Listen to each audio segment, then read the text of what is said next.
আজকে আমি আপনাদেরকে তৈরি করে দেখাবো শাহী হালিম। বাজার থেকে কেনা রেডিমেড যে হালিম মিক্সের প্যাকেট পাওয়া যায় সেই প্যাকেট দিয়ে। অনেকেই কমপ্লেন করে থাকেন যে বাজার থেকে কেনা যে হালিম মিক্সের প্যাকেটটা সেটা দিয়ে হালিম তৈরি করলে অতটা মজা হয় না। শাহী হালিমটা কিনে খাই সেটার টেস্ট কখনোই পাওয়া যায় না। ছোটখাটো কিছু টিপস এবং ট্রিক্স ফলো করলে আর সঠিক পদ্ধতিতে রান্নাটা করলেই কিন্তু টেস্টটা পারফেক্ট আসে। চেষ্টা করেছি পারফেক্ট শাহী হালিমের স্বাদ ঘরে বসে পাবেন সেরকম একটা রেসিপি শেয়ার করার জন্য। এখানে আমি বাজার থেকে কেনা যে প্যাকেটের হালিম মিক্সটা পাওয়া যায় সেই হালিম মিক্সড এর প্যাকেট নিয়েছি একটা। এটার ওজন ছিল 200 গ্রাম পরিমাণ। এখানে আমি কোনো ব্র্যান্ডকে প্রমোট করছি না, সেই জন্য আমি আসলে প্যাকেট দেখালাম না। তবে আপনারা বাজার থেকে কেনা যে কোনো ব্র্যান্ডের হালিম মিক্সই ব্যবহার করতে পারবেন, সেক্ষেত্রে কোনো সমস্যা নেই। ডাল, চাল, বিভিন্ন রকমের শস্য মিক্সড করা একটা মিশ্রণ আছে যেটা দিয়ে মূলত হালিমটা হবে। সাথে আছে এই যে কিছুটা মশলা। সঠিক পদ্ধতিতে কিভাবে রান্না করতে পারবেন সেটাই আমি শেয়ার করব। প্রথমেই আমি ডালের এই মিশ্রণটাকে ভিজিয়ে নিব। এর মধ্যে আমি ফুটন্ত গরম পানি দিয়ে দিব 2 কাপ। তবে গরম পানিটা একবারে না দিয়ে অল্প একটু দিয়ে একটু মিশিয়ে নেবেন। একসঙ্গে গরম পানি ঢেলে দিলে মিশ্রণটা কিছুটা দলা পাকিয়ে যায়, তারপরে বাকি পানিটা দিয়ে দিবেন। এই মিশ্রণটাকে আমি ভিজিয়ে রাখবো কম করে হলেও 1 ঘন্টা। প্যাকেটের গায়ে লেখা ছিল 15 মিনিট এটাকে গরম পানিতে ভিজিয়ে রাখতে হবে। আপনারা যদি 1 ঘন্টা বা তার থেকে বেশি সময় ভিজিয়ে রাখেন সেক্ষেত্রে কিন্তু ডালটা খুব পারফেক্টলি সিদ্ধ হয়। এটা সিদ্ধ হওয়ার পরে ভিতরে কোনো আস্ত দলা বা দানা থাকে না। এখানে আমি আধা কেজি পরিমাণ গরুর মাংস নিয়েছি, আর মাংসগুলো আমি এরকম ছোট ছোট টুকরো করে কেটে নিয়েছি। চেষ্টা করবেন অবশ্যই একটু চর্বি সহ মাংস নেওয়ার জন্য, এতে করে হালিমের টেস্টটা আমার কাছে মনে হয় বেশি ভালো আসে। রান্না করার জন্য প্রথমেই আমি চুলায় একটা হাঁড়ি বসিয়ে এর মধ্যে আমি আধা কাপ পরিমাণ রান্নার রেগুলার সয়াবিন তেল দিয়ে দিলাম। তেলটা কিছুটা গরম হয়ে যাওয়ার পরে এর মধ্যে আমি আধা কাপ থেকে সামান্য একটু বেশি পেঁয়াজ কুচি দিয়ে দিলাম। এবার এই পেঁয়াজটাকে আমি ব্রাউন হয়ে যাওয়া পর্যন্ত ভেজে নেব। পেঁয়াজগুলো ভাজতে ভাজতে যখন এরকম হালকা একটা ব্রাউনিশ কালার চলে আসবে ওই পর্যায়ে এর মধ্যে আমি মাংসগুলো ঢেলে দিব। বেরেস্তাটাকে অতিরিক্ত পুড়িয়ে ফেলবেন না, তাহলে কিন্তু আবার তিতা হয়ে যাবে। মাংসগুলোকে ঢেলে দেওয়ার পরে এখন বেরেস্তার সাথে আমি মাংসটাকে প্রথমে একটু মিশিয়ে নিচ্ছি। মাংসটা মিশিয়ে নেওয়ার পরে এখন এর মধ্যে আমি দিয়ে দিচ্ছি যে হালিম মিক্সের মধ্যে মশলাটা ছিল সেই মশলা থেকে 3 ভাগের 2 ভাগ পরিমাণ আর 1 ভাগ আমি রেখে দিব। এখানে মোটামুটি 4 টেবিল চামচের মতো মশলা আছে, তো এখানে 3 টেবিল চামচের মতো দিয়ে বাকি 1 টেবিল চামচ আমি রেখে দিয়েছি, সেটা আমি পরবর্তীতে ব্যবহার করব। মাংসটাকে আমি 4-5 মিনিটের মতো একটু কষিয়ে নিব। এই পর্যায়ে মাংসের মধ্যে আমি কোনো লবণ ব্যবহার করছি না, কারণ হালিম মিক্সের যে মশলাটা তার মধ্যে কিন্তু লবণ থাকে, তো এই পর্যায়ে লবণ ব্যবহার করতে হবে না। এখন এর মধ্যে আমি 1 টেবিল চামচ পরিমাণ আদা বাটা এবং 1 টেবিল চামচ পরিমাণ রসুন বাটা দিয়ে দিলাম। সাথে দিয়ে দিচ্ছি 1 চা চামচ পরিমাণ হলুদের গুঁড়া, 1 চা চামচ পরিমাণ লাল মরিচের গুঁড়া, 1 চা চামচ পরিমাণ ভাজা জিরার গুঁড়া। যদিও প্যাকেট মশলার গায়ে লেখা আছে যে এই মশলাগুলো প্যাকেটের মধ্যে দেয়া আছে, তারপরেও আপনারা যদি এক্সট্রা করে এই মশলাগুলো ব্যবহার করেন সেক্ষেত্রে কিন্তু হালিমের টেস্টটাও যেমন ভালো আসে তেমন কালারটাও সুন্দর আসে। তো চেষ্টা করবেন এই এক্সট্রা মশলাগুলো ব্যবহার করার জন্য। মশলার সঙ্গে মাংসটাকে আরো 4-5 মিনিট একটু কষিয়ে নেওয়ার পরে এবার ঢাকনা দিয়ে ঢেকে চুলার আঁচটা একদম লোতে করে এভাবে আমি 10-12 মিনিটের জন্য মাংসটাকে কষিয়ে নিব।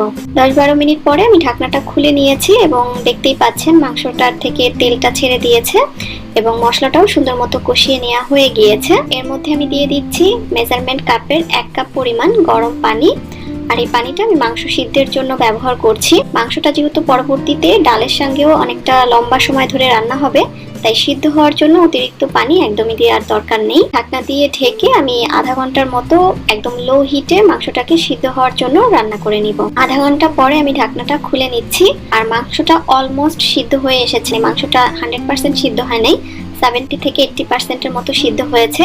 তো মাংসটা এই পর্যায়ে আমি আর সিদ্ধ করব না, কারণ পরবর্তীতে ডালের সঙ্গে মাংসটা যখন রান্না হবে তখন মাংসটা আরো অনেক বেশি সফট হয়ে যাবে। এখন আমি মাংসের মধ্যে ডালটা দিয়ে দিব। এবার এই ডালের মিশ্রণটা আমি রান্না করে রাখা মাংসের মধ্যে ঢেলে দিচ্ছি। মাংসের মধ্যে ডালের মিশ্রণটা দেওয়ার পরে এখন আমি এই মিশ্রণটাকে ভালোভাবে নেড়েচেড়ে মাংসের সঙ্গে মিশিয়ে নিচ্ছি। আর মিশিয়ে নিতে নিতেই দেখবেন এটা আস্তে আস্তে ঘন হতে শুরু করবে। 2 থেকে 3 মিনিটের মধ্যেই এটা ঘন হয়ে একদম থকথকে হয়ে যাবে। সবকিছু এরকম ঘন হয়ে যাওয়ার পরে এখন এর মধ্যে আমি দিয়ে দিচ্ছি মেজারমেন্ট কাপের 4 কাপ পরিমাণ ফুটন্ত গরম পানি, আর এই পর্যায়ে অবশ্যই কিন্তু গরম পানি ব্যবহার করতে হবে। পানিটা দিয়ে দেওয়ার পরে এখন এই সবকিছুকে ভালোভাবে নেড়েচেড়ে মিশিয়ে নিব। ডালটা সিদ্ধ হওয়ার জন্য আমি এখানে 4 কাপ পরিমাণ পানি ব্যবহার করেছি। আপনারা যদি চুলার আঁচটা লো রেখে রান্না করেন তাহলে এতটুকু পানিতেই আপনাদের ডালটা পারফেক্টলি সিদ্ধ হয়ে যাবে। এবার এর মধ্যে আমি দিয়ে দিচ্ছি ডালের জন্য যতটুকু লবণ দরকার অতটুকু লবণ। আমরা কিন্তু মাংসের মধ্যে আলাদা করে কোনো লবণ ব্যবহার করিনি, কারণ মশলার মধ্যে লবণ ছিল সেই জন্য। তবে মশলার মধ্যে যে লবণটুকু ছিল সেটা দিয়ে কিন্তু ডালের লবণটা কভার হবে না, তাই এই পর্যায়ে চেক করে লবণটা অবশ্যই ব্যবহার করে নেবেন। ঢাকনা দিয়ে ঢেকে চুলার আঁচটা একদম লোতে করে, মানে একেবারে সর্বোচ্চ লোতে করে আমি হালিমের মিশ্রণটাকে রান্না করে নেব 1.5 ঘন্টা পর্যন্ত। অনেকের কাছে টাইমটা অনেক বেশি মনে হতে পারে, তবে আপনি যদি হালিমের একদম পারফেক্ট একটা টেস্ট এবং টেক্সচার চান তাহলে অবশ্যই আপনাকে একটু সময় নিয়ে হালিমটাকে রান্না করতে হবে। আর এই 1.5 ঘন্টার মধ্যে কিন্তু অবশ্যই কিছুক্ষণ পর পর ঢাকনা খুলে এটাকে নেড়েচেড়ে দিতে হবে। মিশ্রণটা কিন্তু খুব দ্রুত নিচে লেগে যায়, সো এই জন্য অবশ্যই খেয়াল রাখবেন যেন নিচে কোনোভাবেই পোড়া না লাগে। অনেকের কাছেই হয়তোবা রান্নাটা আধা ঘন্টা করার পরেই মনে হবে যে হালিমটা তো হয়ে গিয়েছে, মিশ্রণটা ঘন হয়ে গিয়েছে, ডালও সিদ্ধ হয়ে গিয়েছে, কিন্তু সামান্য একটু ডাল হাতে তুলে চাপ দিয়ে দেখবেন যে ভিতরে ঠিকই শক্ত একটা বিচির মতো রয়ে গিয়েছে, ডালগুলো পারফেক্টলি সিদ্ধ হয়নি। তাই আপনারা যদি পারফেক্ট টেস্ট চান তাহলে অবশ্যই হালিম রান্না করার সময় দিতে হবে, ধৈর্য ধরতে হবে। 1 ঘন্টা হয়ে গিয়েছে এবং দেখেন হালিম দেখে মনে হচ্ছে হালিম হয়ে গিয়েছে, কিন্তু এখনো কিন্তু এটা হয়নি। 1 ঘন্টা রান্না করে নেওয়ার পরে এখন এর মধ্যে আমি 1/4 কাপ পরিমাণ পেঁয়াজ বেরেস্তা দিয়ে দিলাম, সাথে দিয়ে দিচ্ছি বাকি যে হালিমের মশলাটুকু আমি রেখে দিয়েছিলাম সেই মশলাটুকু। আর এই পর্যায়ে অবশ্যই কিন্তু পেঁয়াজ বেরেস্তা আর এই মশলাটা ব্যবহার করতে হবে। আমি কিন্তু হালিমে আলাদা করে কোনো বাগার ব্যবহার করব না, সো অবশ্যই এই জিনিস দুটো ব্যবহার করতে হবে।